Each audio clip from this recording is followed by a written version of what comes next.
លោកស្រីនាងកញ្ញាប្រិមិត្តកំពុងតែតាមដានស្ដាប់ការផ្សាយផ្ទាល់ពីស្ថានីយ៍វិទ្យុជាតិភ្នំប្រុសភ្នំស្រី FM 92.5 MHz ខេត្តកំពង់ចាមជាទីគោរពនិងជាទីមេត្រីនិងសូមគោរពជំរាបសួរលោកស្រីនាងកញ្ញាដែលតែងតែនិយមតាមដានទស្សនាការផ្សាយផ្ទាល់នៅលើ Page Facebook មន្ទីរព័ត៌មានខេត្តកំពង់ចាមជាទីគោរពនិងជាទីនឹករលឹកផងដែរស្វាគមន៍មកជួបលោកនាងសាជាថ្មីនៅក្នុងកម្មវិធីសន្ទនាមតិនៅថ្ងៃនេះ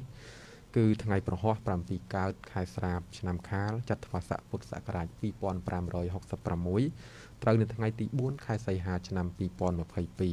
នៅថ្ងៃនេះលោកនាងបានជួបវត្តមានខ្ញុំបាទលីហួរជាអ្នកសម្របសម្រួលនៅក្នុងកម្មវិធីសន្ទនាមតិដែលពិភាក្សាទៅលើប្រធានបទដំណើរការចាក់វ៉ាក់សាំងការពារជំងឺសត្វគោក្របីជូនបងប្អូនប្រជាពលរដ្ឋបាទលោកនាងជាទីមេត្រីហើយកម្មវិធីរបស់យើងនេះក៏មានការផ្សាយបន្តផ្ទាល់ទៅកាន់ទូរទស្សន៍ជាតិខេត្តកំពង់ចាមបាទយើងហៅកាត់ថាតកកំពង់ចាមហ្នឹងគឺលំហប៉ុស្តិ៍លេខ47និងទូរទស្សន៍ខ្សែកាប KMTV ដែលមាន3ប៉ុស្តិ៍ផងដែរគឺ Analog Digital និង Wireless បាទប៉ុស្តិ៍លេខ15និងប៉ុស្តិ៍លេខ20បាទហើយលោកនាងបានជ្រាបហើយជាពិសេសបងប្អូនប្រជាពលរដ្ឋកសិករដែលចិញ្ចឹមសត្វគោក្របីដើម្បីបំរើទៅលើវិស័យកសិកម្មផ្សេងៗឬក៏ចិញ្ចឹមដើម្បីបានផលចំណេញកម្រៃពុតគង់ជីវភាពគ្រួសារគឺជារៀងរាល់ឆ្នាំបានមន្ទីរកសិកម្មខេត្តកំពង់ចាមសហការជាមួយនឹងអាជ្ញាធរបានយកចិត្តទុកដាក់ធ្វើការអប់រំផ្សព្វផ្សាយពិសេសគឺយុទ្ធនាការចាក់វ៉ាក់សាំងការពារជំងឺឆ្លងជូនដល់សត្វគោក្របីរបស់បងប្អូនប្រជាពលរដ្ឋផងដែរក្នុងនោះយើងឃើញថានៅឆ្នាំ2021កន្លងទៅបងប្អូនយើងជួបបញ្ហាប្រឈមទៅលើជំងឺមួយគឺជំងឺដុំបោកស្បែកបាទហើយឆ្នាំនេះទោះជាមិនទាន់មានផ្ទុះប៉ុន្តែខាងមន្ទីរកសិកម្មជាពិសេសក្រោមការដឹកនាំរបស់អាដាមអ៊ុនចន្ទាអភិបាលនៃគណៈបាលខេត្តកំពង់ចាមបាទលោកប្រធានមន្ទីរកសិកម្មរដ្ឋាភិបាលនិងនេសាទនិងអ្នកជំនាញគឺបានយកចិត្តទុកដាក់ដើម្បីធ្វើការអប់រំផ្សព្វផ្សាយនិងបើកដំណើរការចាក់វ៉ាក់សាំងការពារជំងឺឆ្លងនានាជូនដល់បងប្អូនប្រជាពលរដ្ឋរបស់យើងទៅលើសត្វពាហនៈដែលចិញ្ចឹមពិសេសគឺសត្វគោក្របីតែម្ដងចឹងថ្ងៃនេះយើងពិភាក្សាទៅលើប្រធានបទនេះគឺយើងមានវាគ្មិន2រូបចូលរួមនៅក្នុងបន្ទប់ផ្សាយផ្ទាល់តែម្ដងមកគឺសិតតែជាវាគ្មិនជំនាញជាអ្នកអនុវត្តផ្ទាល់ហើយក៏នឹងផ្ដល់ជូននៅចំណេះដឹងនិងបទពិសោធន៍ពិសេសបងប្អូនយើងដែលមានចម្ងល់ឬក៏សំណួរជំវិញបញ្ហាជំងឺទៅលើសត្វគោក្របីឬក៏បញ្ហាចាក់វ៉ាក់សាំងបានចាក់ហើយឬនៅហើយតំបន់លោកអ្នកជួបនៅបញ្ហាប្រឈមអ្វីខ្លះកើតឡើងចង់ឲ្យមានការចាក់វ៉ាក់សាំងឬក៏សាកសួរអំពីព័ត៌មានទៅលើសត្វគោក្របីនេះអាចចូលរួមបានដែលវាគ្មិនទី1គឺលោកអានសន្លងដែលលោកមានតួនាទីជាប្រធានផ្នែកសុខភាពសាធារណៈនៃមន្ទីរកសិកម្មរុក្ខាប្រមាញ់នេសាទខេត្តកំពង់ចាមខ្ញុំបាទនឹងក្រុមការងារសូមជម្រាបសួរបាទទី2គឺលោកតិចភិរុនដែលលោកមានតួនាទីជាអ្នកបច្ចេកទេសនៃការិយាល័យផលិតកម្មនិងបសុព្យាបាលនៃមន្ទីរកសិកម្មរុក្ខាប្រមាញ់និងនេសាទខេត្តកំពង់ចាមផងដែរបាទសូមជម្រាបសួរបាទសូមបាទលោកនាងជាទីគោរពនិងជាទីមេត្រីដោយខ្ញុំបាទជម្រាបជូនពីខាងដើមនេះជាឱកាសមួយសម្រាប់ពុកម៉ែបងប្អូនយើងដែលមានបំណងចង់ចូលរួមឬក៏មានបញ្ហាពាក់ព័ន្ធទៅនឹងការចិញ្ចឹមសត្វគោក្របីពិសេសគឺការចាក់វ៉ាក់សាំងដើម្បីការពារជំងឺឆ្លងយើងថាការពារប្រសើរជាជាងព្យាបាលអញ្ចឹងនៅពេលបន្តិចទៀតនេះលោកអ្នកអាចចូលរួមនៅក្នុងកម្មវិធីយើងបានតាមរយៈលេខទូរស័ព្ទទាំង3ប្រព័ន្ធដោយតែក្រុមការងាររបស់យើងបានជម្រាបជូនផងដែរមួយវិញទៀតលោកនាងដែលកំពុងតែតាមដានទស្សនាការផ្សាយផ្ទាល់នៅលើ Page Facebook មន្ទីរព័ត៌មានខេត្តកំពង់ចាមក៏អាចសរសេរជាសារសំណុំពរឬក៏សំណួរពាក់ព័ន្ធទៅនឹងប្រធានបទនេះដើម្បីលោកវាគ្មិនធ្វើការបកស្រាយនិងជម្រាបជូនផងដែរលោកអ្នកកំពុងតាមដានស្ដាប់កម្មវិធីសន្ទនាមតិដែលកំពុងពិភាក្សាទៅលើប្រធានបទដំណើរការចាក់វ៉ាក់សាំងការពារជំងឺសាច់គោក្របីជូនប្រជាពលរដ្ឋលោកអ្នកមានមតិយោបល់ឬក៏មានសំណួរចង់ចូលរួមក្នុងកម្មវិធីនេះសូមទូរស័ព្ទមកកាន់លេខ092 92 89 78 097 231 1441និង096 50 97 339កម្មវិធីសន្ទនាមតិស្ដាប់ទុកចិត្តចូលរួម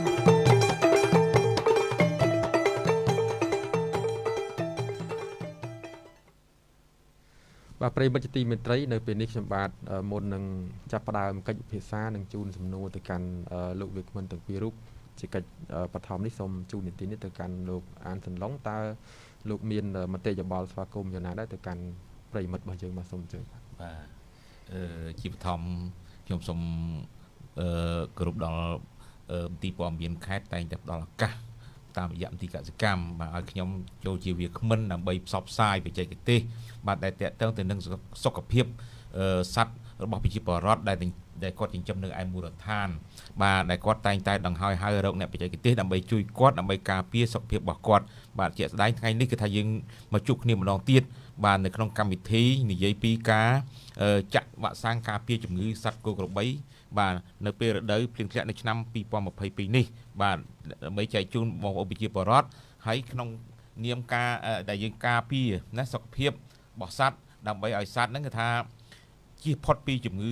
ទាំងឡាយទាំងពួង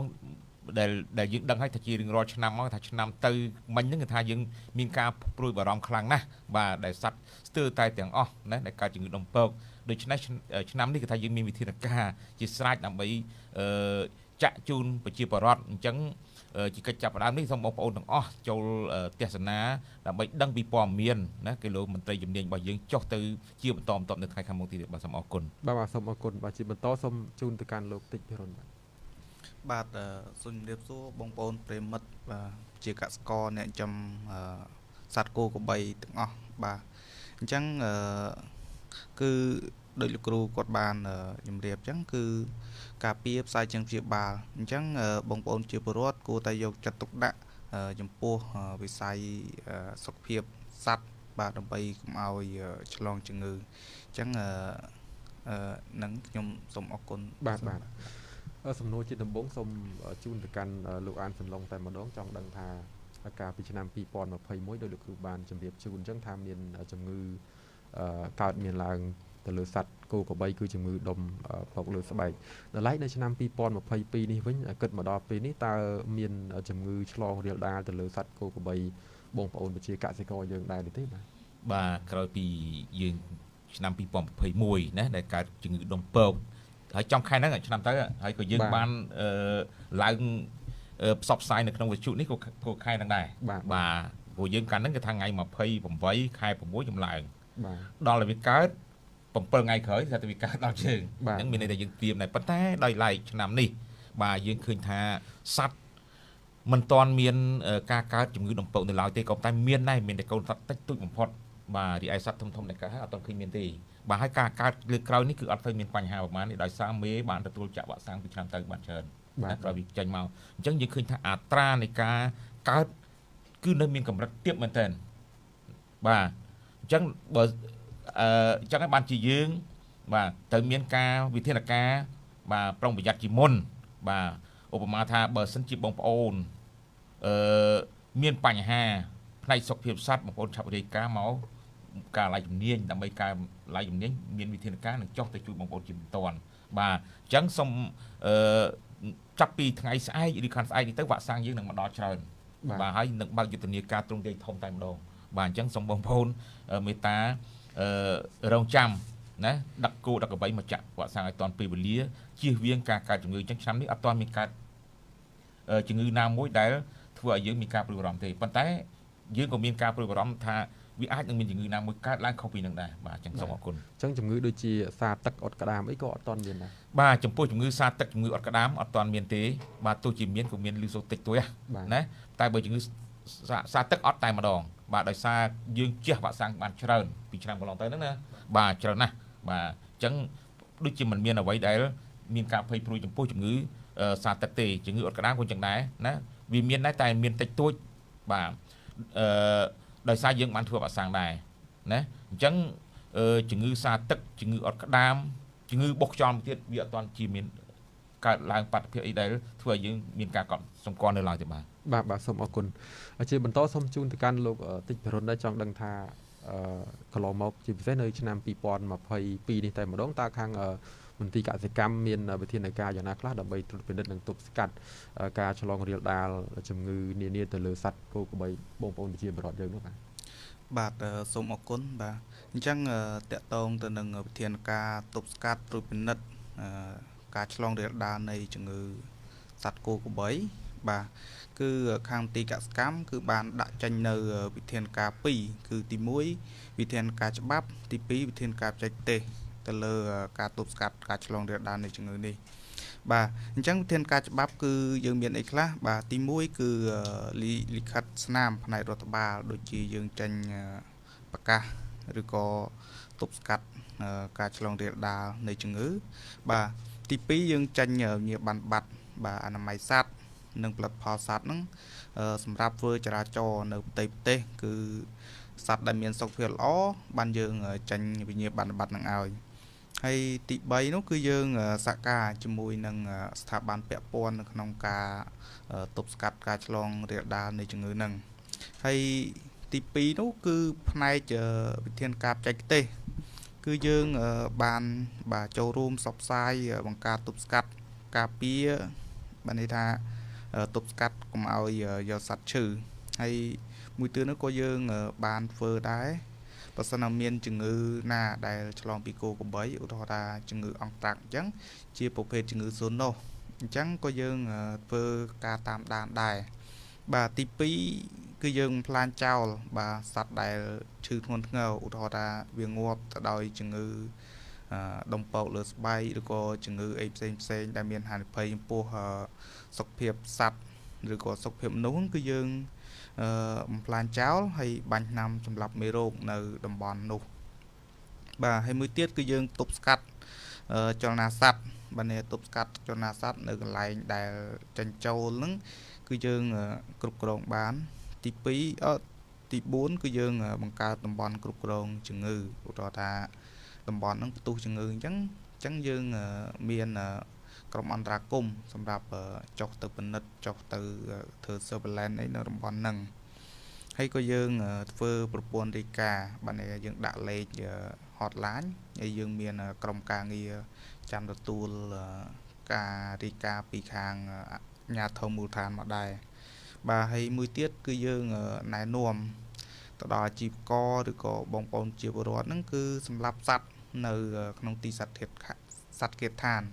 ដើម្បីអីគឺដើម្បីកុំឲ្យមានមេរោគសាយភាយឬក៏កុំឲ្យពេទ្យសត្វហ្នឹងពិនិត្យឲ្យបានត្រឹមត្រូវថាសត្វទាំងសាច់ឬក៏សត្វហ្នឹងមានសុខភាពល្អបានយើងឲ្យចរាចរណ៍លក់នៅលើទីផ្សារបាទសូមអរគុណបាទសូមអរគុណច្រើនចំពោះការជម្រាបជូនបឋមជូនទៅកាន់ប្រិយមិត្តដែលស្ដាប់ហើយសំណួរជាបន្តទៀតដែរសូមជូនទៅកាន់លោកតិចពិរុនដែរមិញលោកអានសន្លងបានជម្រាបជូនហើយថាកន្លងមកយើងបានធ្វើការចុះចាក់វ៉ាក់សាំងជាបន្តហើយចាប់ពីស្អែកខាងស្អែកទៅនឹងហៅថាជាយុទ្ធនាការធំតែម្ដងការចុះចាក់នេះអញ្ចឹងចង់ដឹងថាការចាក់កន្លងមកហ្នឹងយើងធ្វើការចាក់បានប្រមាណដងហើយបើគិតជាចំនួនក្បាលសត្វគោក្របីវិញយើងបានប្រមាណក្បាលដែរហើយការចុះចាក់នេះយើងធ្វើឡើងនៅតំបន់ណាខ្លះឬមួយក៏ធ្វើទូទាំងខេត្តកំពង់ចាមតែម្ដងបាទសូមអរគុណបាទអញ្ចឹងចំពោះការចាក់វ៉ាក់សាំងការិយាល័យផលិតកម្មបសុជាបាលនៃមន្ទីរកសិកម្មហ្នឹងគឺយើងគិតត្រឹមខែសីហាគឺយើងបានធ្វើការចាក់វ៉ាក់សាំងបាទនៅតំបន់ដែលប្រឈមទៅនឹងហានិភ័យបាទអញ្ចឹងវ៉ាក់សាំងដែលយើងចាក់គឺមាន3មុខទី1គឺវ៉ាក់សាំងសាទឹកទៅលើគោក្របីទី2គឺវ៉ាក់សាំងអុតក្តាមទៅលើគោក្របីហើយទី3គឺវ៉ាក់សាំងដុំពកលើស្បែកអញ្ចឹងយើងចាក់វ៉ាក់សាំងសាទឹកទៅលើគោក្របីបានចំនួន 15864 ក្បាលហើយយើងក៏បានចាក់វ៉ាក់សាំងអុតក្តាមទៅលើគោក្របីហ្នឹងនៅតំបន់ដែលប្រឈមនឹងហានិភ័យហ្នឹងបាន4004 ក្បាលដែរហើយចំពោះវ៉ាក់សាំងដុំពកលើស្បែកគឺយើងធ្វើបានច្រើនគឺសរុបត្រឹមខែសីហានេះយើងបាន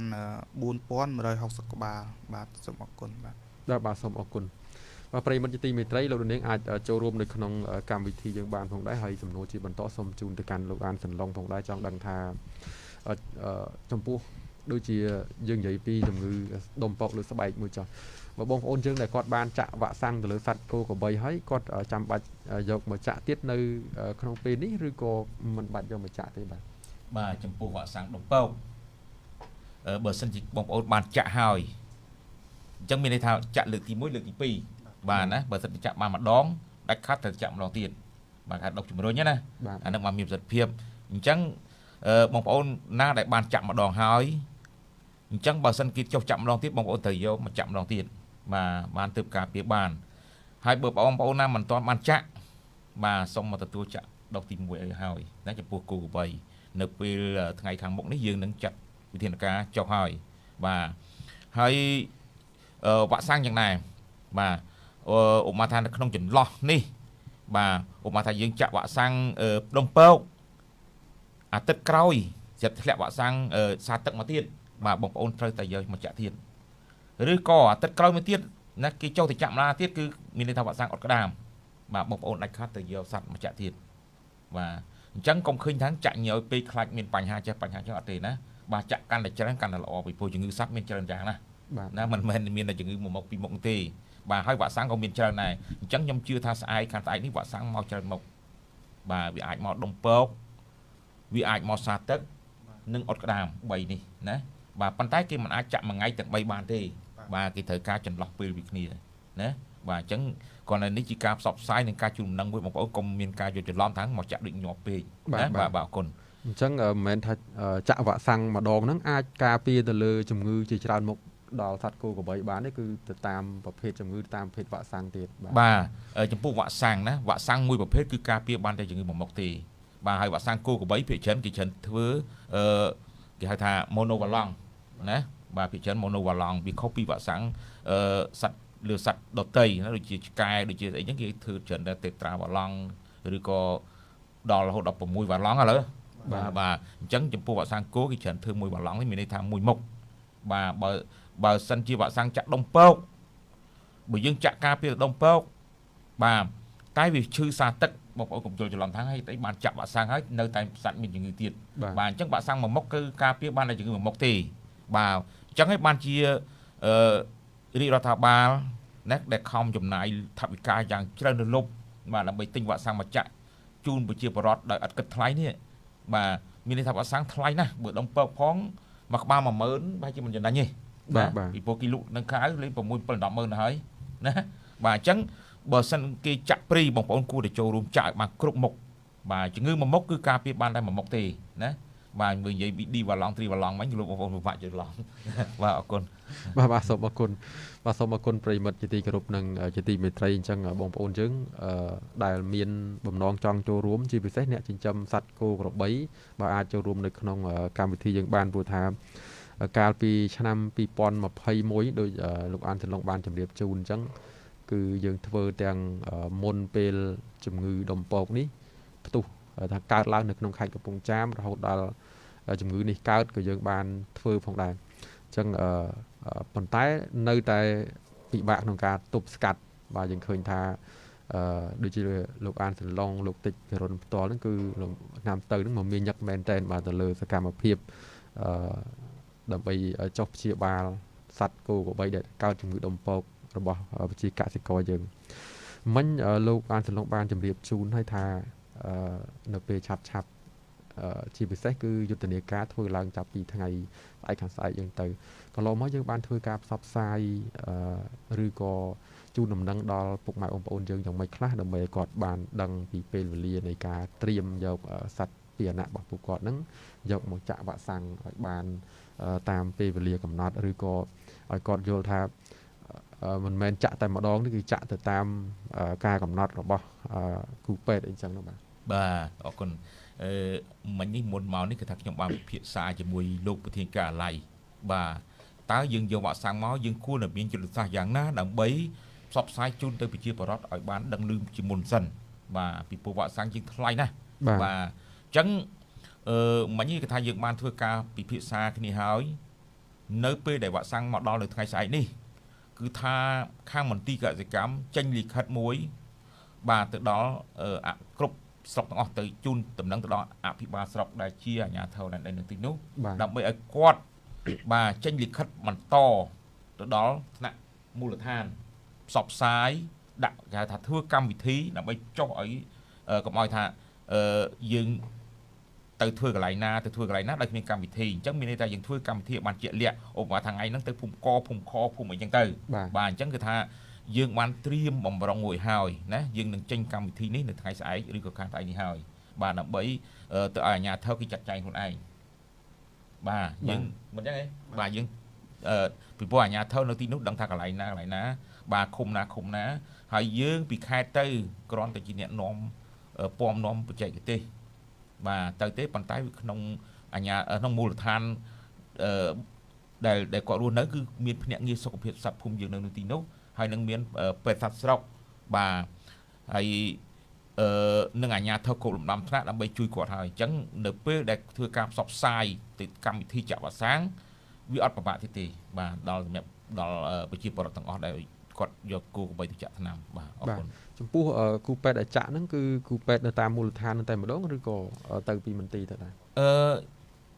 ចំពោះការចាក់វ៉ាក់សាំងវាអាចពីមន្ទីរទៅប៉ុន្តែគាត់ថាបុគ្គលិកនៅមន្ទីរវាមានតិចបាទអញ្ចឹងប្រហែលជាមួយស្រុកបានតែម្នាក់អីយ៉ាងច្រើនណាបាទប៉ុន្តែក្នុងនោះវាមានពេទ្យសត្វស្រុកមួយទៅហើយមន្ត្រីហើយពេទ្យសត្វភូមិដែលយើងបានបំពាក់បំពន់ពួកគាត់សុទ្ធតែមានកម្រិតវិជ្ជាជីវៈដែលអាចធ្វើបាននៅទីនោះបាទដែលមិនពិបាកដល់យើងទេបាទអញ្ចឹងនៅពេលដែលវ៉ាក់សាំងចូលដល់យើងបោះទៅឲ្យគាត់ហើយយើងដាក់ការតាមដានរហូតណាជួយជាបច្ចេកទេសរហូតតាមក្រោយគាត់អញ្ចឹងអត់ពិបាកទេបាទលើនេះបាទជូនទៅកាន់លោកតិចពិរុនមួយដែរចង់ដឹងថាចំពោះបងប្អូនយើងដែលគាត់យកសត្វគោក្របីមកចាក់វ៉ាក់សាំងនេះគាត់ត្រូវត្រៀមអ្វីខ្លះហើយត្រូវចំណាយថវិកាដើម្បីឲ្យថ្លៃឬក៏បង់ទៅលើការចាក់វ៉ាក់សាំងនឹងដែរទេបាទសូមអរគុណបាទអញ្ចឹងចំពោះការចាក់វ៉ាក់សាំងទៅលើសត្វគោក្របីរបស់បងប្អូនជាពលរដ្ឋគឺខាងមន្ទីរកសិកម្មក៏ដូចជាអាជ្ញាធរគ្រប់លំដាប់ថ្នាក់ហ្នឹងគឺអត់មានគិតថ្លៃសេវាអីពីខាងជាពលរដ្ឋទេបាទអញ្ចឹងខាងជំនាញគឺចង់ឲ្យមានការចូលរួមបាទពីបងប្អូនជាពលរដ្ឋអញ្ចឹងនៅពេលដែលគេដាក់ផែនការចុះធ្វើយុទ្ធនាការចាក់វ៉ាក់សាំងនៅតាមភូមិឬក៏នៅតាមតំបន់របស់គាត់អញ្ចឹងសូមឲ្យគាត់ចូលរួមសហការជាមួយភ្នាក់ងារសុខភាពសត្វភូមិក៏ដូចជាពេទ្យសត្វខាងស្រុកអីគាត់ចុះទៅហ្នឹងឲ្យគាត់ជួយដឹកគោដឹកក្របីអីមកប្រមូលផ្ដុំគ្នាដើម្បីធ្វើការចាក់វ៉ាក់សាំងបាទគឺសូមតែប៉ុណ្្នឹងឯងបាទសូមអរគុណបាទឥឡូវនេះសូមអនុញ្ញាតជួបប្រិយមិត្តយើងមួយរូបសិនបាទគឺលោកសុគ្រីមកពីខាងឃុំគៀនជ្រៃស្រុកកំពង់សៀមសូមជម្រាបសួរលោកសុគ្រីបាទបាទសូមជម្រាបសួរបាទអរគុណលោកនៅខាងភូមិឃុំរបស់លោកមានបងប្អូនយើងចិញ្ចឹមសត្វគោក្របីច្រើនដែរទេបាទនៅភូមិខ្ញុំបាទល្មមទៅប្រហែលជា50គូទេប៉ុន្តែខាងអន្តរជាតិខាងទីជ័យនោះវាមកគុំទីជ័យនេះបាទគេមិនដឹងថាខ្ញុំដល់នៅប្រទេសទេប្រជាជននៅដាក់គុំរបស់ខ្ញុំទេប៉ុន្តែក្នុងឆ្នាំហ្នឹងគឺវិខែមួយនេះគឺថាមានជំងឺអត់ផងដែរហើយគឺបាទមានចាត់ថាតូចប៉ុន្តែស្លាប់មួយបានស្លាប់ទៅចាក់ត្រាំចាយទៅបានតែសត្វនៅក្នុងមូលដ្ឋានភូមិហ្នឹងគេចាក់ទៅបានបាត់ទៅហើយងាប់អស់មួយប៉ុន្តែឥឡូវវាអត់ឃើញមានទេប៉ុន្តែខ្ញុំចង់ទៅបងប្អូនដែរថាហើយមានខ្ញុំបាត់តាំងឲ្យអាចមកចាក់នៅក្នុងឃុំយើងខ្ញុំបានដែរឬមិនបានបាទអញ្ចឹងនៅឆ្នាំ2021 2022នេះធ្លាប់បានចាក់វ៉ាក់សាំងម្ដងហើយនៅឬក៏មិនទាន់ទេបាទអត់មានទេប៉ុន្តែ20ឆ្នាំ2021ហ្នឹងគឺមកអស់about 4-5គូដែរបាទដោយសារអ្វីដែរទៅបាទជំងឺអីដែរដល់កាលហើយបានចាក់ឲ្យពូជ្រុលអស់ហើយបាទកាលពីលោកសុគ្រីបាទកាលពី2021ហ្នឹងបានចាក់វ៉ាក់សាំងការពារមុនដែរឬក៏អត់ទេអត់បានចាក់ទេប៉ុន្តែដល់គឺមានជំងឺខ្លាំងទៅបានចុះមកចាក់មើលខ្លាំងហួសបាទហើយជំងឺហួសទៅដល់ទៅមានស្លាប់ដែរខ្លះស្លាប់ដំបុតពេជ្រជើងណាបែកទៅស្មៅអត់ពេញមាត់ហើយមកហឹងកហឹងអីយ៉ាងមកជំងឺហ្នឹងមិនដែលឃើញទេទៅឃើញហ្នឹងបាទប៉ុន្តែឆ្នាំខែមុនហ្នឹងគឺថាដល់ពីខែមានកូនថា cô nó bà thì bay khai nó và đòi khai cả con nó bay bay lạp phòng người បាទក្រៅពីជំងឺដុំពកលើស្បែកនេះក៏ឡងមកធ្លាប់កើតមានជំងឺផ្សេងដូចជាអុតក្តាមសាទឹកអីដែរទេបាទ មានអាសាទឹកផងមានអីអុតក្តាមផង បាទអញ្ចឹងដល់ឆ្នាំ 2022 នេះជំងឺដែលកើតមានឡើងភាគច្រើនឃើញមានហ្នឹងគឺជំងឺដុំពកលើស្បែកជំងឺផ្សេងអត់មានទេលោកណា បាទអត់ឃើញមានទេឥឡូវស្លាប់មួយនេះទៅតាមពីអត់ពី3ខែហ្នឹងស្លាប់ទៅវាអត់ឃើញមានទេគឺសមភាពល្អដែរគឺថ្ងៃហ្នឹងក៏ណាខ្ញុំចង់សំណពោថាឲ្យបានចាក់វ៉ាក់សាំងមុនដើម្បីការពារព្រោះខែហ្នឹងខែដល់គ្លៀងហ្នឹងវាមានលេខស្មៅហ្នឹងជ័យអីខ្លះទៅគេមានសាអានោះបដាលពិសោធន៍ដែរ បាទអរគុណលោកសម្រាប់ការចូលរួមនឹងមានជាសំណុំពរនេះរងចាំស្ដាប់ការបកស្រាយពីលោកវាគ្មិនវិញបាទសូមអរគុណសូមជម្រាបលាបាទបាទសូមជូនទៅកាន់លោកអានសន្លងតែម្ដងបាទ សូមអរគុណដល់បងមកពីគៀនជ័យណាបាទបងសុគ្រីបាទគាត់នៅមូលដ្ឋានរបស់គាត់កាលពីឆ្នាំទៅកើតច្រើនដែរបាទប៉ុន្តែខ្ញុំទទួលស្គាល់ថាមានស្លាប់បាទប្រហែលជា 4-5 វ៉ាដូចគាត់និយាយត្រូវហើយណាបាទហើយដល់មួយឆ្នាំនេះក៏នៅតែមានដែរក៏តែមានសត្វទូចទេបាទហើយគាត់ថាស្លាប់មួយអញ្ចឹងវាដាច់ខាតវាត្រូវស្លាប់ខ្លះហើយបាទមកដល់ឥឡូវនេះប្រហែលជាមិនទាន់មានកើតទេនៅតំបន់នោះបាទប៉ុន្តែបើសិនជាបងជាខាងសហគមន៍ផងមិញនេះណាបងអាចធ្វើសំណើមកមុនគេមកណាបាទធ្វើសំណើទៅអាជ្ញាធរភូមិឃុំដើម្បីសុំឲ្យខាងមន្ត្រីបច្ចេកទេសបាទចុះទៅចាក់ឲ្យបានមុនគេណាបងបានដឹងហើយជាការល្អហើយណាបាទពពុះវ៉ាក់សាំងមកស្អែកនេះធ្វើការបែងចែកយ៉ាងយូរណាត្រឹមថ្ងៃច័ន្ទហ្នឹងគឺថាយើងអាចបើកយុទ្ធនាការបានហើយពីពុំមកស្អែកថ្ងៃសុក្រហើយណាបាទអញ្ចឹងយ៉ាងយូរបាទថ្ងៃច័ន្ទថ្ងៃអង្គារហ្នឹងគឺថាយើងចាប់ដើមចេញដំណើរអញ្ចឹងបើបងអាចទំនាក់ទំនងមកអាជ្ញាធរធ្វើការសុំបាទធ្វើពាក្យសុំមកអាបាលស្រុកណាបាទប្រហែលជាលឿនមែនតើបាទអញ្ចឹងអត់បញ្ហាទេបាទអញ្ចឹងសូមឲ្យប្រជាពលរដ្ឋបើបានដឹងហើយណាបាទសូមចូលរួមបាទដឹកគោក្របីមកចាក់វ៉ាក់សាំងកុំបីខានឡើយដើម្បីជៀសវាងពីជំងឺដែលកើតឡើងលើសត្វបងប្អូនបាទតែប៉ុណ្្នឹងទេបាទលោកអានសន្លងចំពោះបងប្អូនយើងដែលគាត់ខកខានយកសត្វគោក្របីមកចាក់ឧទាហរណ៍ថាយើងបើករៀបចំកម្មវិធីចាក់នៅភូមិកប៉ុន្តែខកខានអញ្ចឹងគាត់អាចយកទៅចាក់នៅភូមិឬក៏ឃុំផ្សេងបានដែរទេឬក៏មិនដែរបាទក្នុងករណីដែលគេបើកយុទ្ធនាការនៃការចាក់វ៉ាក់សាំងហើយបងប្អូនមិនបានចូលរួមចាក់ឬក៏រវល់ណាប៉ុន្តែបងប្អូននៅភូមិចិត្តនឹងណាឧបមាថាភូមិកខជាប់គ្នាអញ្ចឹងបាទឧទាហរណ៍ថាគៀនជ័យអញ្ចឹងវាមានអ៊ីនធឺណិតភូមិអ៊ីនធឺណិតជាប់អ៊ីនធឺណិតបាននៅជាប់គ្នាអញ្ចឹងបងអាចដាក់គោទៅចាក់នៅទីនោះបានបាទឬក៏អាចគេម្លងមកភូមិទៀតឲ្យតែនៅចិត្តគាត់អាចគាត់ទៅបានទាំងអស់គេចាក់ឲ្យគេអត់មានប្រកាន់ទេណាឲ្យតែគាត់បានចូលរួមគេកាន់តែសប្បាយចិត្តវិញទេណាបាទព្រោះជាសัตว์របស់គាត់បាទអញ្ចឹងអត់អីទេចាក់បានណាបាទអរគុណបាទអរគុណបងប្អូនប្រជាពលរដ្ឋរបស់យើងគាត់មានការព្រួយបារម្ភខ្លាំងទៅលើជំងឺដុំពកលើស្បែកទោះបីជាជំងឺនេះវាទើបតែកើតឡើងនៅក្នុងប្រទេសកម្ពុជាយើងជាពិសេសខេត្តកំពង់ចាមកាលពីឆ្នាំ2021បាទថាជាងពាក់កណ្ដាលឆ្នាំទៅហើយក៏ពិតមែនប៉ុន្តែបងប្អូនយើងស្គាល់ច្រើនដោយសារតែវាកើតឡើងរៀលដាលហើយក៏ធ្វើឲ្យសត្វគោពីច្រើនសត្វគោតែម្ដងបាទមួយចំនួនហ្នឹងគឺបានស្លាប់ហើយស្លាប់គោមេឬក៏គោបាយហ្នឹងសិតតែធ្វើឲ្យប៉ះពាល់សេដ្ឋកិច្ចគាត់យ៉ាងខ្លាំងផងដែរហើយកាលពីឆ្នាំ2021ហ្នឹងកាលពេលនោះយើងមានវ៉ាក់សាំងដែរឬក៏យ៉ាងម៉េចដែរហើយ2022នេះយើងមានវ៉ាក់សាំងសម្រាប់ចាក់ការពារជំងឺដុំពកលើស្បែកនឹងដែរហើយឬក៏អត់ទាន់មានទេបាទកាលនោះណាឆ្នាំ2021ហើយយើងស្ដាប់នៅលើប្រទេសជិតខាងរបស់យើងណាថាជំងឺដុំពកវាមកដល់ចិនមកដល់វៀតណាមភាគខាងជើងហើយបន្ទាប់មកដល់ថៃភាគខាងជាប់យើងនេះខាងលិចនេះណាបាទអញ្ចឹងយើងមានការព្រួយបារម្ភជាខ្លាំងក៏ប៉ុន្តែពេលនោះគឺថាយើងមិនមានវ៉ាក់សាំងចាក់ឲ្យការពារជំងឺនេះបានទេដោយសារអីបាទដោយសារថាព្រោះយើងអត់ដែលធ្លាប់កើត បាទស្រុកយើងដែរតកើតសំបីតែប្រទេសវៀតណាមសំបីតែប្រទេសថៃនឹងក៏អត់មានវ៉ាក់សាំងចាក់ដែរពេលហ្នឹងបាទអត់មានទេបាទពីព្រោះវ៉ាក់សាំងកំងពីប្រទេសកេនយ៉ាណានោះបាទមិនមែននឹងចិត្តទេណាឆ្ងាយមកបានអញ្ចឹងទោះបីជាយើងដឹងមុនវិធានការទុកមុនក៏ដោយការនោះវាវ៉ាក់សាំងនៅខ្សត់ខ្សោយណាព្រោះប្រទេសអត់នោះវាអត់ផលិតទុកបានទេវ៉ាក់សាំងវាមានរយៈពេលថែទាំ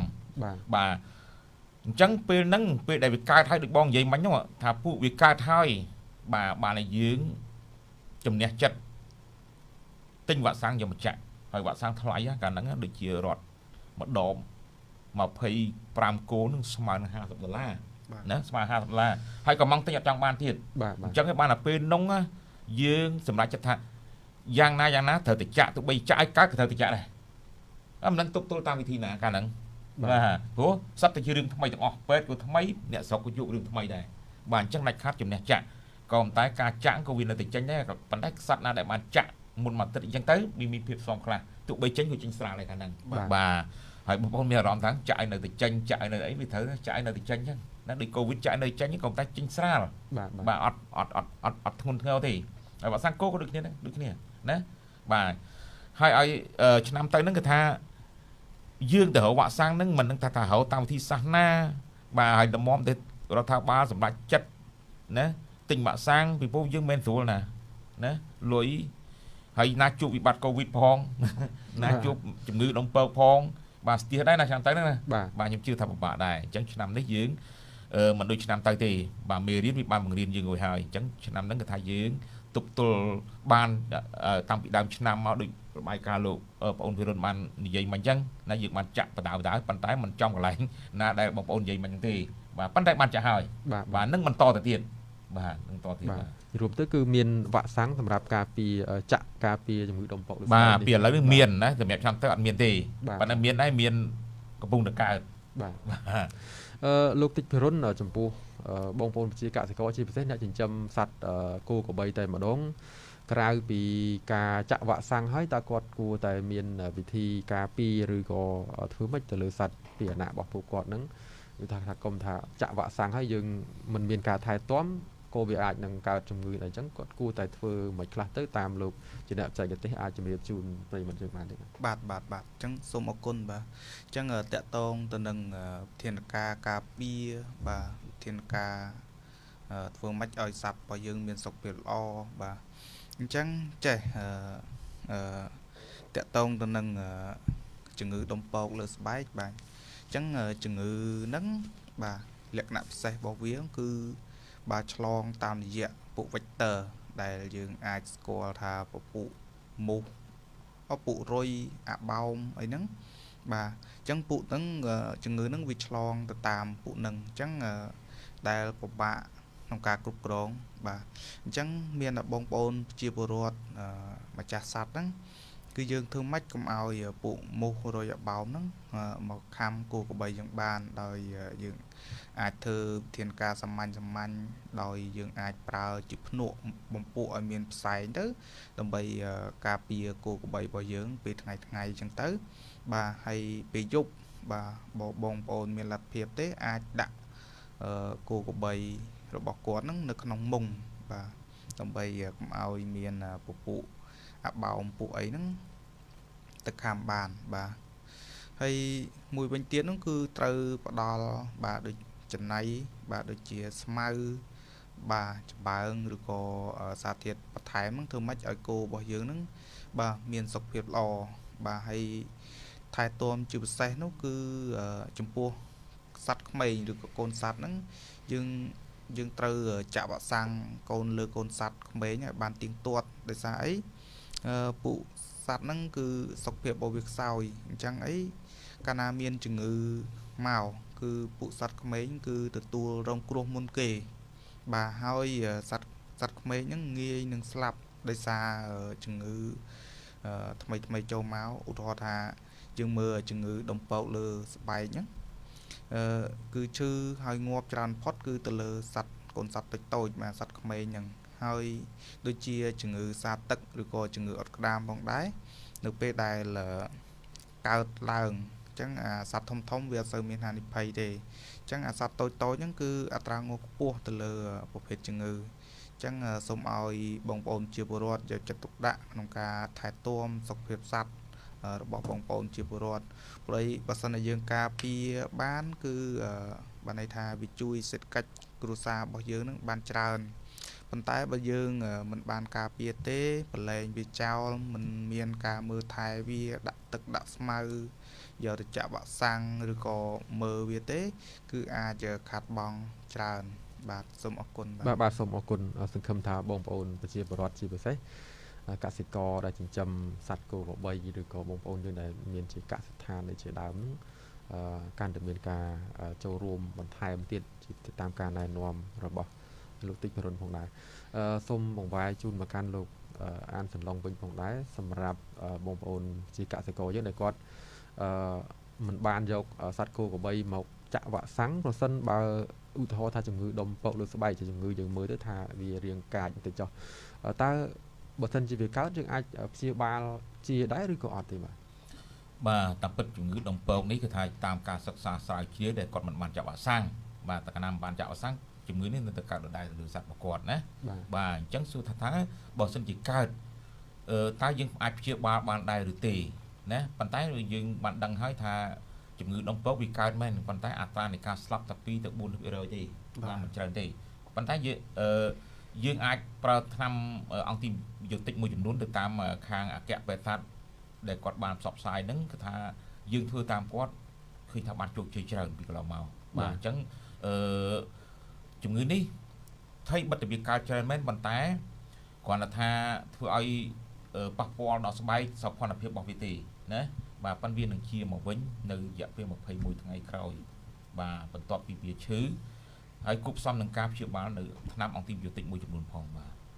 អត់អីទេអាចជាណាបាទសូមអរគុណបាទប្រិយមិត្តជាទីគោរពនិងជាទីមេត្រីនៅពេលនេះពីកម្មវិធីសូមពេលសម្រាប់បន្តិចសិន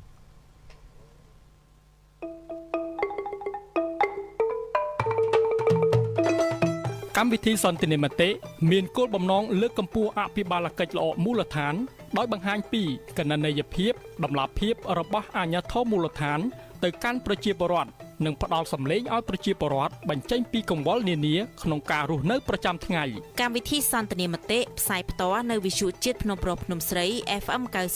92.50 MHz ខេត្តកំពង់ចាមនៅរៀងរាល់ថ្ងៃច័ន្ទដល់ថ្ងៃសុក្រវេលាម៉ោង 11 ដល់ម៉ោង 12 ថ្ងៃត្រង់កម្មវិធីសន្ទនាមតិស្ដាប់ទុកចិត្តចូលរួម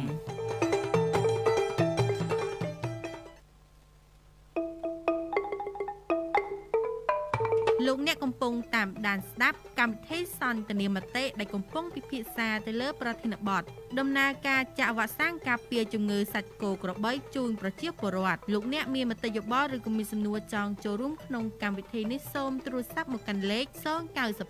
92 89 78 097 231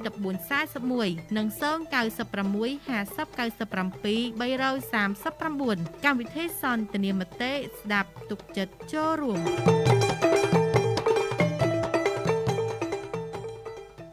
លោកនាងកំពុងតែតាមដានស្ដាប់ការផ្សាយផ្ទាល់ពីស្ថានីយ៍វិទ្យុជាតិភ្នំប្រុសភ្នំស្រី FM 92.5 MHz ខេត្តកំពង់ចាមហើយប្រធានបទរបស់យើងគឺដំណើរការចាក់វ៉ាក់សាំងជំងឺសត្វគោក្របីជូនបងប្អូនប្រជាពលរដ្ឋហើយពេលនេះគឺស្ថិតនៅក្នុងការផ្សព្វផ្សាយផងដែរន័យថាកម្មវិធីសន្និមតិវិទ្យុជាតិខេត្តកំពង់ចាមរបស់យើងក៏ចូលរួមដើម្បីផ្សព្វផ្សាយជូនដល់បងប្អូនប្រជាពលរដ្ឋឲ្យបានដឹងអំពីដំណើរការចាក់វ៉ាក់សាំងរបស់មន្ទីរកសិកម្មដើម្បីឲ្យបងប្អូនយើងបានដឹងជាមុនហើយក៏បានត្រៀមបាននាំយកសត្វគោក្របីនឹងទៅចាក់វ៉ាក់សាំងតាមការអំពាវនាវព្រោះការខិតខំប្រឹងប្រែងនេះគឺដើម្បីបងប្អូនប្រជាជនបងប្អូនប្រជាពលរដ្ឋយើងតែប៉ុណ្ណោះបាទជៀសវាងយើងកើតហើយគឺពិបាកក្នុងការចំណាយថវិកាពេលវេលាបាទថែទាំទៅលើសត្វពាហនៈរបស់លោកអ្នកផងដែរអញ្ចឹងនៅពេលនេះសូមអនុញ្ញាតជួបប្រិយមិត្តយើងមួយរូបទៀតបាទគឺលោកសេនសួនមកពីខាងឃុំផ្ដៅជុំស្រុកជើងព្រៃ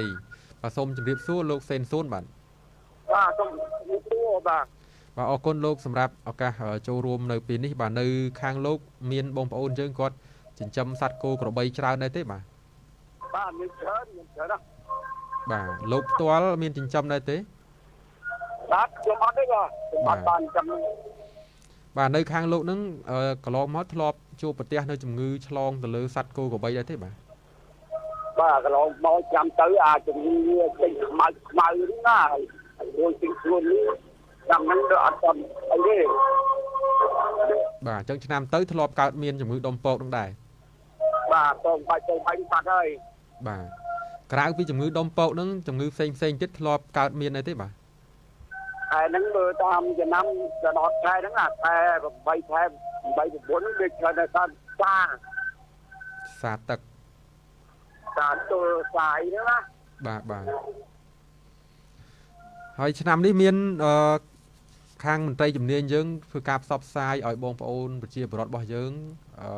យកសត្វគោក្របីមកចាក់វ៉ាក់សាំងឬក៏ត្រៀមដើម្បីយកទៅចាក់ដែរទេបាទ អត់តាន់ទៅអត់ដែរមានលីតូមន្ត្រីជំនាញមកផ្សព្វផ្សាយការចាក់វ៉ាក់សាំងគោក្របីប្រចាំឆ្នាំចាំខែហ្នឹងតែមាននេះដូចជា បាទអញ្ចឹងឆ្នាំ2022នេះនៅខាងលោកក៏អត់ទាន់ទទួលបានព័ត៌មាននេះដែរបាទ បាទអត់ទាន់មានទេ បាទលោកមានការសំណុំពរឬក៏មានសំណួរមកកាន់ខាងមន្ទីរកសិកម្មដែរទេបាទ ខ្ញុំសំណុំពរដល់លោកប្រធានថាឲ្យចាត់ជំនាញខាងបាក់ពេលហ្នឹងឲ្យចុះមកចាក់តាមមូលដ្ឋានយើងខ្ញុំទៅដើម្បីមកវាជំនាញហើយយើងចាក់ទឹកកាត់វាហើយតែវាមិនទាន់កើតអង្គខ្ញុំមានប៉ុណ្ណឹងខ្ញុំឲ្យជួយកម្លាំងមកឆ្នាំជំនាញមកចាក់ទឹកកាត់វាហើយការពារហើយគាត់ទៅវាតាមតឡនទៅដល់នេះជាបើកាត់ជំនាញ បាទលោកសេនសួនតាមទម្លាប់ការយកសត្វគោក្របីទៅចាក់វ៉ាក់សាំងកន្លងទៅត្រូវចំណាយថវិកាដែរទេបាទនៅខាងលោក អានេះតាមឆ្នាំទៅកន្លងមកយើងគាត់ជួយគាត់ពីបកឲ្យតាក់ទៅចាំភូមិហ្នឹងយើងគាត់ទៅបើកឆ្នាំមកយកមកចាក់យើងជួយពេញវិស័យទៅតជាប់ដើម្បីចំឆ្នាំហ្នឹងណា បាទជួយទិញតកបាទ កាយហើយពីនេះមានគាត់សុំឲ្យថ្លៃតក បាទសូមអរគុណលោកសម្រាប់ការចូលរួមនៅពេលនេះបាទសូមជម្រាបលាបាទសូមជម្រាបសូមបាយ បាទអរគុណច្រើនបាទនៅខាងលោកនឹងស្ដាប់ទៅដូចជារវល់បន្តិចដែរបាទឬសំឡេងមីក្រូឥឡូវនេះសូមជូនទៅកាន់លោកអានសន្លងតែម្ដងសម្រាប់ប្រិយមិត្តយើងដែលមកពីខាងផ្ដៅជុំមិញនេះបាទ បាទសូមអរគុណដល់បងសនសួនណាបាទនៅផ្ដៅជុំដែលគាត់ជាប្រជាពលរដ្ឋដែលរស់នៅទីនោះហើយគាត់ឃើញថាឆ្នាំទៅមានកើតជំងឺដុំពកនៅស្រុកគាត់បាទជាច្រើនបាទហើយឆ្នាំនេះមិនទាន់មានឃើញកើតទេបាទហើយក៏មិនទាន់ឃើញមន្ត្រីចុះទៅផ្សព្វផ្សាយពីកម្មវិធីចាក់វ៉ាក់សាំងដែរបាទអញ្ចឹងយើងឃើញថាកន្លងមកនេះវ៉ាក់សាំងដែលយើងបានមកនេះគឺយើងចាក់នៅកន្លែងណាដែលមានសំណុំពរមុនសិនបាទជាពិសេសនៅឃុំនៅស្រុកពុងសៀមបាទនៅឃុំកោះអន្ទឹមកោះមិត្តនិង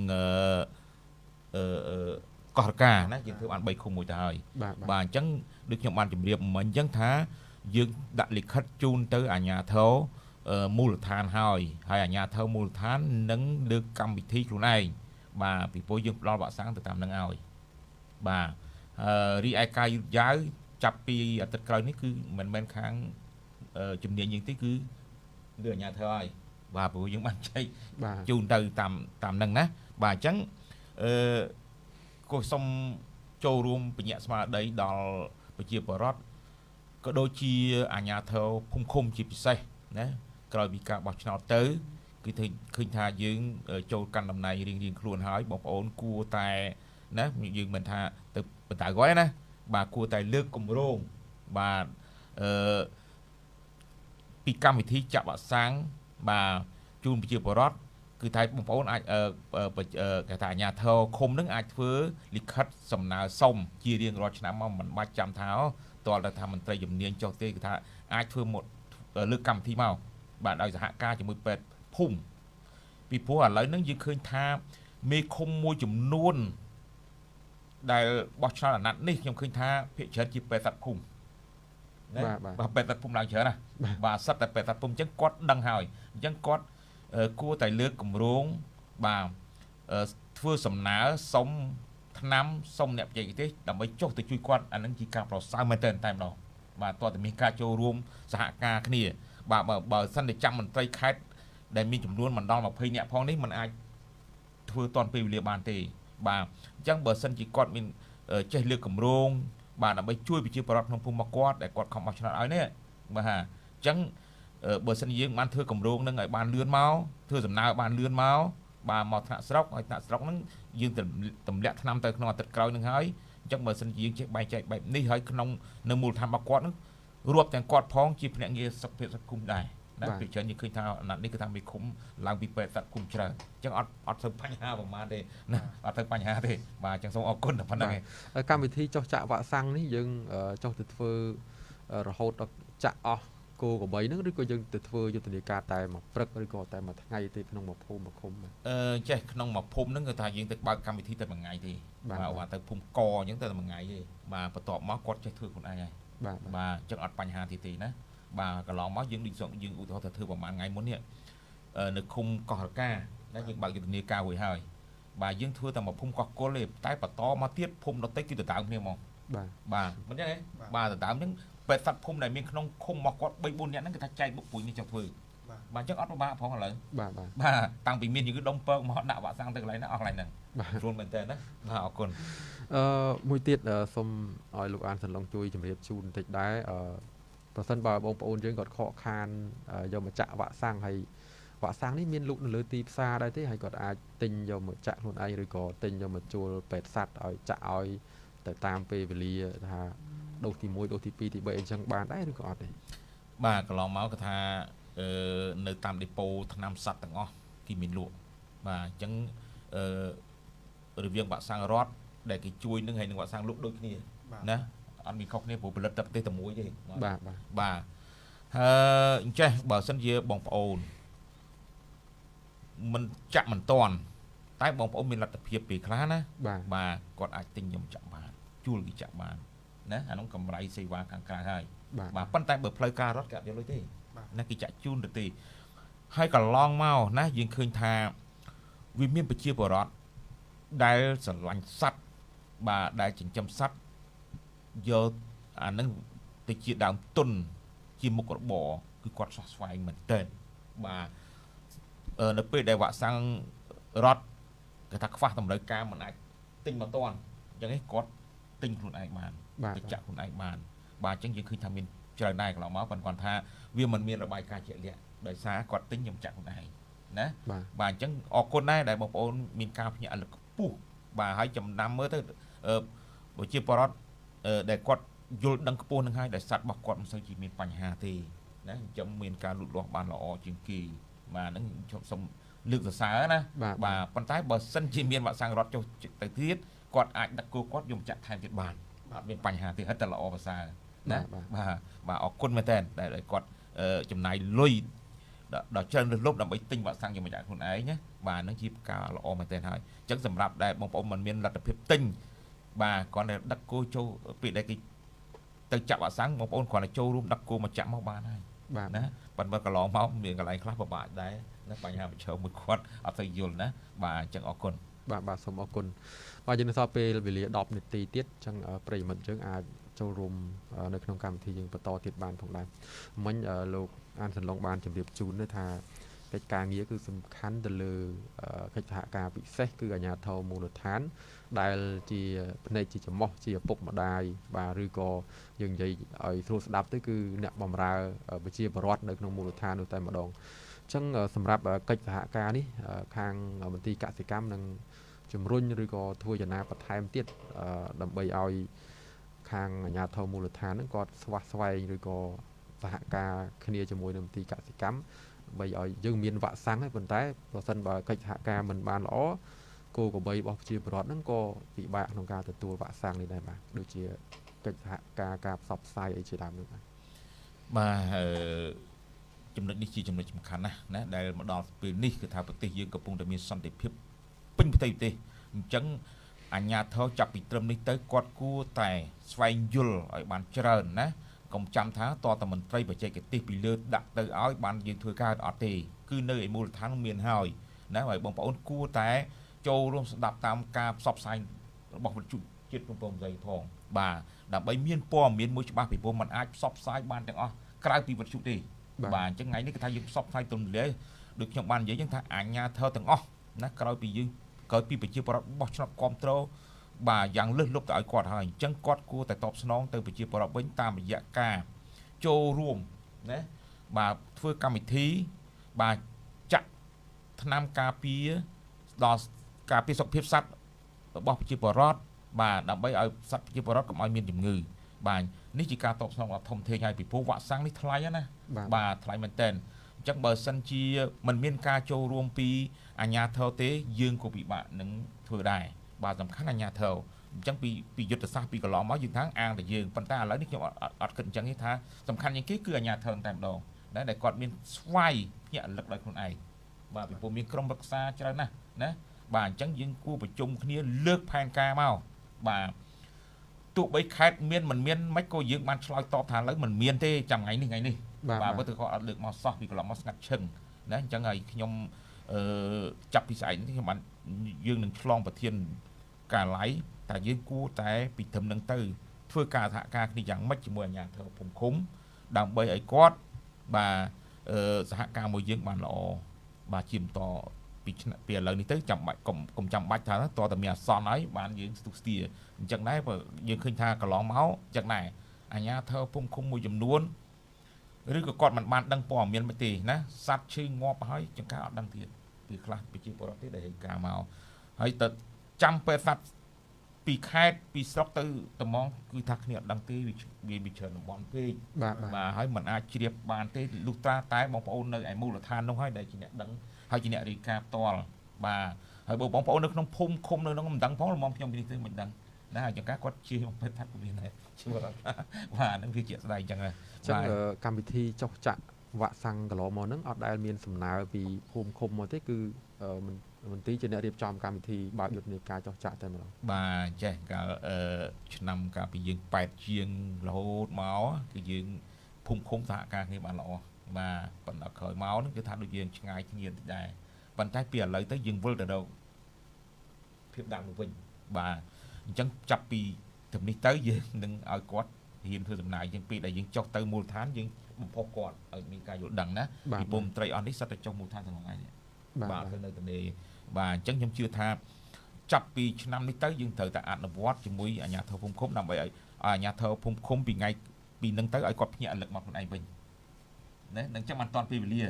បាទបើមិនចឹងទេអត់តាន់ពេលវេលាទេបាទជូនទៅកាន់លោកតិចភិរុនផងដែរចំពោះបញ្ហាប្រឈមបងប្អូនយើងដែលចិញ្ចឹមសត្វគោក្របីហ្នឹងបើសិនបើគាត់មិនបានចាក់វ៉ាក់សាំងឲ្យបានទៀងទាត់ទេតើគាត់អាចនឹងប្រឈមទៅលើបញ្ហាអ្វីខ្លះដែរទៅបាទសូមអរគុណបាទអញ្ចឹងតកតងទៅនឹងបញ្ហាប្រឈមទៅលើការដែលពួកគាត់ពង្រើយកតោយមិនបានគិតគូរទៅលើការចាក់វ៉ាក់សាំងឬក៏លើថែទាំសុខភាពសត្វរបស់គាត់ហ្នឹងគឺទី1ហ្នឹងគឺធ្វើឲ្យសត្វរបស់គាត់ហ្នឹងបានន័យថាខ្សោយឬក៏សត្វរបស់គាត់ហ្នឹងងាយទទួលនឹងងាយរងគ្រោះទៅនឹងជំងឺដែលរាតត្បាតចូលមកឧទាហរណ៍ថាជំងឺដំពកឬក៏ជំងឺអុតក្តាមឬក៏ជំងឺសាទឹកឬក៏ជំងឺឆ្លងគោក្របីផ្សេងៗហ្នឹងគឺវាងាយទៅនឹងឆ្លងបាទហើយទី2បើសិនបើឈឺបាទសិនបើឈឺទៅលើសត្វគោក្របីរបស់គាត់គឺឈឺធ្ងន់តែម្ដងបាទអញ្ចឹងបើសិនតែគាត់ចំណាយគិតគូរទៅលើសេដ្ឋកិច្ចបាទគឺគាត់ចំណាយប្រាក់ច្រើនបាទទៅលើការព្យាបាលគោក្របីរបស់គាត់ហ្នឹង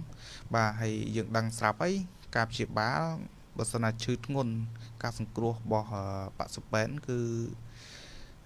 មិនបានទេគឺធ្វើឲ្យសត្វរបស់គាត់អាចងាប់ពីចឹងទៅអញ្ចឹងធ្វើឲ្យគាត់ខាតបង់ច្រើនតែបើគាត់ងាកមកវិញតាមតិចបាទគឺគិតគូរទៅលើសុខភាពសត្វបាទបូកនឹងការថែទាំរបស់គាត់គឺធ្វើឲ្យសត្វរបស់គាត់ហ្នឹងបាទមាន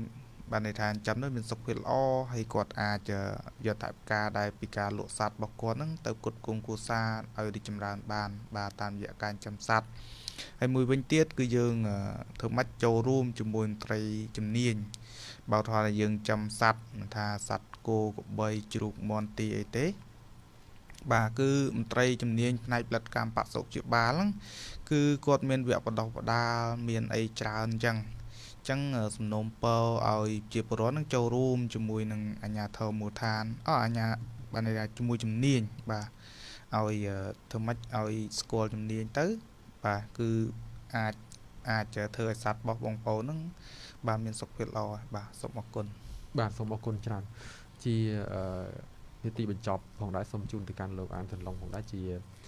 យុទ្ធសាស្ត្របន្តជាពិសេសការអំពាវនាវដល់បងប្អូនប្រជាពលរដ្ឋរបស់យើងបាទសូមអញ្ចឹងបាទមុននឹងបញ្ចប់ទៅក៏សូមអរគុណដល់ក្រសួងកសិកម្មរុក្ខាមាញ់និងនេសាទបាទក៏ដូចជាអគ្គនាយកដ្ឋានបេសាទក៏ដូចជាអបាលខេត្តបាទហើយនឹងនៅមន្ទីរព័ត៌មានដូចមន្ទីរកសិកម្មផងដែរដែលតែងផ្ដល់ឱកាសឲ្យខ្ញុំបាទឡើងមកដើម្បីបកស្រាយពន្យល់ណែនាំអំពីសុខភាពសត្វជូនដល់ប្រជាពលរដ្ឋបាទអញ្ចឹងជាយុទ្ធសាស្ត្ររបស់មន្ទីរកសិកម្មបាទនៅថ្ងៃខាងមុខនេះយើងនឹងរៀបផែនការឲ្យបានជាក់លាក់មួយបាទផ្ដល់ថ្នាំឲ្យបានចំទិសដៅដល់ប្រជាពលរដ្ឋពិតប្រាកដបាទអញ្ចឹងសូមឲ្យអាជ្ញាធរក៏ដូចជាប្រជាពលរដ្ឋបាទបើសិនជាឃើញកម្មវិធីហើយបងប្អូនត្រូវតែស្វះស្វែងកាត់រកមន្ត្រីជំនាញដែលពេលគេចុះទៅធ្វើវ៉ាក់សាំងឲ្យកុំនេះដល់ពេលកន្លងមកដូចជាឆ្នាំកន្លងមុនមកតែមិនទាន់មានសត្វឈឺហ្នឹងពេលដែលគេយកវ៉ាក់សាំងទៅចាក់បងប្អូនដូចជាមិនទៅមានការចូលរួមទេដោយយល់ឃើញថា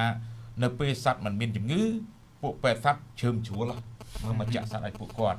បាទនៅពេលដែលសត្វឈឺមិនសូវឃើញមុខពេទ្យសត្វទេណានេះជាការផ្ទុយស្រឡះតែម្ដងអញ្ចឹងទេនៅពេលដែលសត្វឈឺគេមិនយកវ៉ាក់សាំងទៅចាក់ឲ្យទេណាបាទអញ្ចឹងនៅពេលសត្វមិនទាន់ឈឺនឹងហើយដែលគេយកវ៉ាក់សាំងទៅចាក់ឲ្យអញ្ចឹងបងប្អូនត្រូវភ្ញាក់រលឹកបាទទាន់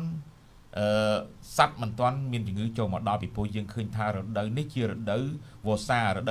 គឺថាគ្រប់សពសត្វទាំងអស់ងាយទទួលរងនៅជំងឺណាស់បាទដោយសារលក្ខខណ្ឌអាកាសធាតុវាអំណោយផលដល់មេរោគក៏ដូចជាសត្វបាទផងដែរបាទអញ្ចឹងធ្វើឲ្យសត្វចុកខ្សោយកាលណាសត្វចុកខ្សោយមេរោគនឹងវាចាប់ដើមវាយលុកលើសត្វហើយអញ្ចឹងហើយបានជាគេបាទមានផែនការជាក់លាក់បាទណារាជរដ្ឋាភិបាលបានខំចំណាយលុយយ៉ាងច្រើនទិញវ៉ាក់សាំងយកមកចាក់ចែកជូនបងប្អូនដោយមិនគិតសហុយសេវាអ្វីទាំងអស់គ្រាន់តែដឹកគោមកចាក់ជាការស្រេចតែម្ដងបាទសូមអរគុណទាំងអស់គ្នាបាទសូមអរគុណពីកម្មវិធីយើងសូមគោរពនឹងថ្លែងអរគុណយ៉ាងជ្រាលជ្រៅចំពោះវត្តមានរបស់លោកអានសន្លងប្រធានផ្នែកសុខភាពសាធារណៈនៃមន្ទីរកសិកម្មខេត្តកំពង់ចាមនិងលោកតិចភិរុនមន្ត្រីបច្ចេកទេសការិយាល័យបដកម្មនិងបសុខព្យាបាលនៃមន្ទីរកសិកម្មខេត្តកំពង់ចាមផងដែរដែលបានចំណាយពេលវេលាដ៏មានតម្លៃចូលរួមនៅក្នុងកម្មវិធីពិភាក្សាទៅលើប្រធានបទដំណើរការចាក់វ៉ាក់សាំងការពារជំងឺសត្វគោក្របីជូនបងប្អូនប្រជាពលរដ្ឋនៅក្នុងឱកាសនេះហើយព័ត៌មាននិងចំណេះដឹងការអប់រំនិងការផ្សព្វផ្សាយបាទជាច្រើនបានបញ្ជ្រាបនៅក្នុងកម្មវិធីរយៈពេលពេញ1ម៉ោងនេះដើម្បីបងប្អូនយើងបានដឹងអំពីការថែទាំពិសេសគឺការយកចិត្តទុកដាក់និងចូលរួមយកសត្វគោក្របីរបស់លោកអ្នកទៅចាក់វ៉ាក់សាំងដែលយើងបានធ្វើជាច្រើនឃុំកន្លងមកហើយនឹងចាប់ផ្ដើមបាទនៅក្នុងសប្តាហ៍នេះឬក៏សប្តាហ៍ខាងមុខជាយុទ្ធនាការនៅតាមភូមិឃុំទាំងអស់នៅក្នុងខេត្តកំពង់ចាមផងដែរមុននឹងបញ្ចប់ក៏សូមគោរពនឹងថ្លែងអរគុណហើយក៏ជូនពរដល់លោកទាំងពីរមានសុខភាពល្អនិងជោគជ័យគ្រប់ភារកិច្ចការងារទៅមុខទៀតខ្ញុំបាទនិងក្រុមការងារវិទ្យុជាតិសូមអរគុណសូមគោរពលាក៏អរគុណយ៉ាងជ្រាលជ្រៅសម្រាប់ប្រិយមិត្តរបស់យើងដែលបានចំណាយពេលវេលាចូលរួមនៅក្នុងកម្មវិធីនេះនិងតាមដានស្ដាប់និងទស្សនាការផ្សាយផ្ទាល់នៅលើ page Facebook មន្ទីរព័ត៌មានខេត្តកំពង់ចាមផងដែរហើយវីដេអូនៅលើ page Facebook នេះក្រុមការងាររបស់យើងមិនលុបចេញទេចឹងបងប្អូនយើងដែលខកខានស្ដាប់អាចចូលទៅទស្សនាបានបាទជាបន្តទៅថ្ងៃមុខទៀតផងដែរហើយពិសេសសូមសំណូមពរនឹងដល់អាជ្ញាធរមូលដ្ឋាននិងបងប្អូនប្រជាពលរដ្ឋរបស់យើងធ្វើយ៉ាងម៉េចចូលរួមទាំងអស់គ្នាជៀសវាងដែលវាកើតឡើងហើយដោយលោកអានសន្លងនិងលោកតិចប្របានជម្រាបជូនអញ្ចឹងគឺពិបាកក្នុងការព្យាបាលហើយប៉ះពាល់ដល់សេដ្ឋកិច្ចគ្រួសារផងដែរដែលយើងចិញ្ចឹមសត្វគោក្របីនេះអញ្ចឹងបើយើងបានចាក់វ៉ាក់សាំងតាមការអំពាវនាវមុនហើយវ៉ាក់សាំងធ្លាក់មកដល់ជាបន្តហើយនឹងបញ្ជូនទៅបាទទៅតាមតំបន់នានានៅក្នុងខេត្តកំពង់ចាមពិសេសបើសិនបើជួបបញ្ហាប្រឈមហើយឬក៏មិនទាន់កើតទេប៉ុន្តែអាចដាក់សំណើមកមុនដើម្បីបានវ៉ាក់សាំងនេះទៅចាក់ជូនគោក្របីបងប្អូនប្រជាពលរដ្ឋផងដែរបាទនៅពេលនេះពីកម្មវិធីរបស់យើងក៏បានដល់ទីបញ្ចប់សូមអរគុណយ៉ាងជ្រាលជ្រៅផងដែរសម្រាប់ប្រិយមិត្តយើងនៅពេលនេះខ្ញុំបាទរួមទាំងលោកវាគ្មិនទាំងពីររូបសូមអរគុណនិងសូមគោរពលា